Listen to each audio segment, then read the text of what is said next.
साहित्य सम्राट बहुउद्देशीय सामाजिक संस्था सोलापूर तसेच बहुजन रयत परिषद यांच्या संयुक्त विद्यमाने साहित्यरत्न लोकशाहीर डॉक्टर अण्णाभाऊ साठे यांची जयंती उत्साहपूर्ण वातावरणात साजरी करण्यात आली।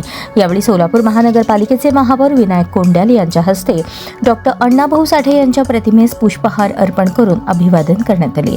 कार्यक्रमास उपमहापौर ज्ञानेश्वरी देवकर, महिला व बालकल्याण समिती सभापती निर्मला जंगम, शहराध्यक्ष तथा नगरसेविका रोहिणी तडवळकर, नगरसेविका श्रीदेवी फुलारी, कल्पना कदम, नगरसेवक विनोद भोसले, समाधान आवळे, सुरेश पाटोळे, मधुसूदन जंगम, नागेश खरात, विशाल माने, मध्यवर्ती अध्यक्ष साक्षात लोखंडे, ॲडव्होकेट शैलेश पोटफोडे, श्रीकांत बोराडे, राजू क्षीरसागर, लखन गायकवाड यांच्यासह विविध सामाजिक संघटनांचे पदाधिकारी, कार्यकर्ते आणि नागरिक उपस्थित होते। या कार्यक्रमाचे संस्थापक अभिषेक खंदारे आणि राजू मिश्रे हे होते। संस्थेचे आधारस्तंभ कोमलताई साळुंखे, विशाल खंदारे, उत्सवाध्यक्ष अमित तांबे, उपाध्यक्ष विशाल उखडे, कार्याध्यक्ष यश पांढरे, डीडी पांढरे, पृथ्वीराज मोरे यांच्यासह पदाधिकारी, कार्यकर्ते आणि नागरिक मोठ्या संख्येने उपस्थित होते।